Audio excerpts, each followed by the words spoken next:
Amazing. I mean, should we just jump right in? Yeah. All right, well, let's just jump right in then, because this is tremendous. First of all, it is such an honor to be here to talk. Let me turn this down, because literally I am conducting this from my couch in my living room where I've been binging Reacher. And I am in the process of mid-binge, and I get to pause this process to talk with Lee and Alan right now. And gentlemen, thank you. From the bottom of my heart, as a fan of our artists and storytelling, I have needed this for 2 years. This is manna from heaven. Hallelujah to you both. Thank you. And Lee, thank you for making me want to dive into everything you've ever written. You don't do what you do in the world of entertainment, which is to release a season, get #2 picked up right away, and have the most viral talked about thing on the planet, unless you have amazing storytelling. So Lee, can you take me back to the beginning when you wrote the first story that introduced us to these characters? Where did they come from? What was that process like? Well, the process was desperation. I was out of work. I was broke.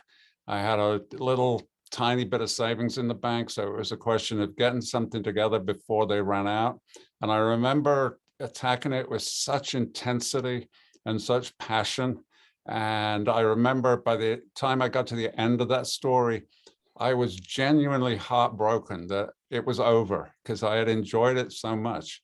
And so I guess that's where it comes from. You know, I would love doing it. I still love doing it. And so as long as the production people take it on and somehow communicate that, then that's going to show up on the screen. And I think that's exactly what happened. The same passion, the same intensity. Everybody worked incredibly hard, and a lot of it was very difficult, because doing a huge show like this always is. But you could tell they were enjoying it too. They were loving doing it, and that shows up as well. And so put all that together, you get the sort of quality we were lucky enough to get. Yeah, first of all, I think it's tremendous. You built an entire town, but that's a different conversation for a different time.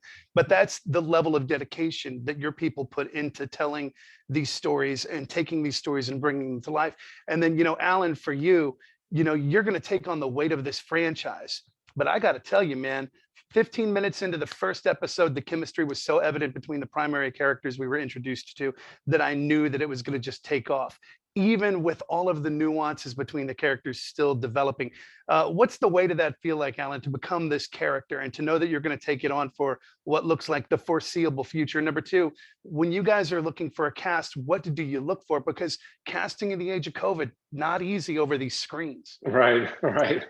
Well, for, you know, to your first question, you know, part of my job is to sort of try my best not to think about the weight of a role like this. Of course, it's you know, Reacher's bigger than myself. He's bigger than you know, he takes a behemoth company like Amazon to really carry who he is to the screen. I mean, it's a collective, collaborative group effort to bring us here. The body of work that Lee's created for us, I mean, that also is just incredible.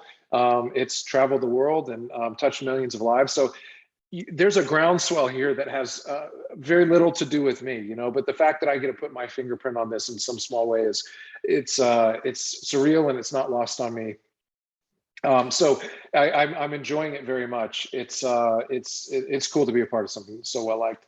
The casting, you know, hats off to Nick Santora, our showrunner, who has impeccable taste. He's somehow able to find the finest actors and actresses around, and I've never worked with across the board so many just perfectly well cast you know, actors and actresses.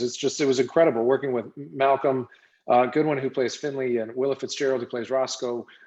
You know, mostly they're just phenomenal, but so is everybody else. The ancillary characters here are incredibly vibrant and fun to watch, and that's a testament to just how good everybody was. Sure, and that's something you can't pay for. Now, Alan, when you're preparing this character, What's it like for you when you're kind of assuming that role? You just kind of walk around and test out things, because I got to tell you, the Reacher you portray on screen has this swagger of a champion. I already know the answer to the question I'm going to ask you, but I'm going to ask it anyway. Confidence, which just really, it's almost disarming. Not to mention, you're going to be People's Sexiest Man of the Year probably this time in about 11 months. But you know, I'll hold you to it. so tell me, what is it like to evolve that character? And Lee, what were your thoughts on how he did with it? Well, you know, you mentioned before casting in the age of COVID all on the screen. And in a way that helped me a lot, because the viewer, that's all the viewer is ever going to get, is the character, is the person on the screen. And so I was in the same position that the viewer was going to be in. And I wanted exactly that word just used, confidence. I wanted that to show through from the first second. So for me, it was a ridiculous thing. I was judging the screen test on the first 2 seconds. I just wanted the transmission of that mood and that stance and that superiority and that impregnable self-confidence. And that's what I saw in Alan. And the rest of it, he picked up real quick. You know, he's a great actor. He's a smart guy. It was not difficult for him to get into the role, but it would have been impossible if he had not had that thing in himself. And so it was a natural fit for me. And Alan?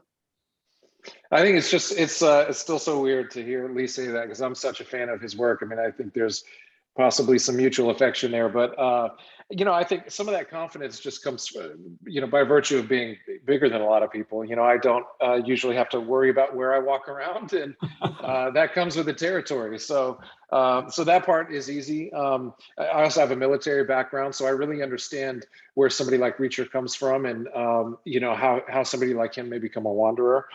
So there's a lot about Reacher that I feel like is really already there, or, you know, very much a part of the fabric of who I am.